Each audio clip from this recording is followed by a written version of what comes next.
Welcome to another fine edition of the Bill, Deanna, Air Jordan, all in the Love Court this morning, along with our cordial host, Jessica Anderson from Anderson Kusher. Good morning to you. Good morning. So this question is about grandparents' rights, and I don't believe that we've had one of these. If we did, it was a long, long time ago. Yeah, we haven't had one for a while. Yeah, dear Jessica, I have not been able to see my grandchildren for the last 2 years. The kids are 8 and 10, and I basically helped raise them when they were little.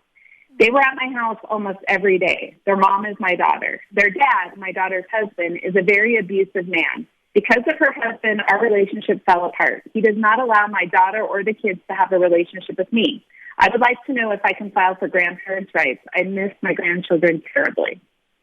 Oh. So, super sad. What is your instinct, guys? What do you guys think? I feel like she should be able to see her children if there's like no reason that she can't. Like she's not a danger to them.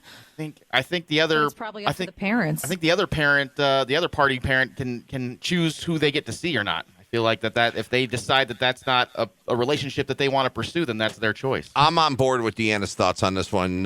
So, Jessica, what's the final result? So Jordan's right. Like you can't. If you decide that your parents, the grandparents, do not get to see your children, that is part of your parental rights. You get to make that decision. Grandparents in Nevada have no grandparents' rights. They don't get to petition the court to see their grandchildren when they're estranged from the children's parents. So the only exception to that is if, like, for instance, if her daughter had died and her daughter's husband wasn't allowing her to see the children, right, then she could petition. If her daughter was, like, incarcerated or somehow had lost her own parental rights, she could petition to see the grandchildren. But the daughter being alive and well and saying, you know what, Mom, you don't get to see them, that's the daughter's choice. She gets to make that decision. And I know it's really, really sad. I've had a lot of people come in, and they just can't believe this is true. But I mean, if you think about it from the parent's perspective,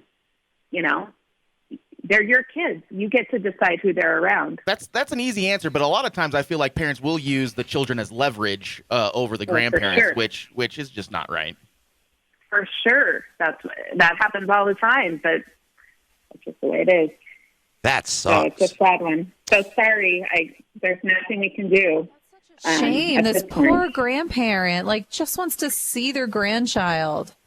Oh, right. The other exception, I forgot, there is one more. If the grandchildren had lived with grandma, actually lived with her. They were a custodial parent? They have third party, they would be able to get third party visitation rights through, maybe, possibly. They at least would be able to go to court and try. How do we change that in Nevada? Is that like a law that we'd have to pass, or what needs to happen to get a grandparent to have right? Or is that not a good idea in your mind, knowing more about the law? No. It dies in the legislature. Every session there is a grandparents' rights bill, and every session it dies. And the bill dies. And the reason is because you have to protect parents' rights to make decisions regarding their children. If you allow grandparents' rights, it kind of opens the floodgates for a lot of other things.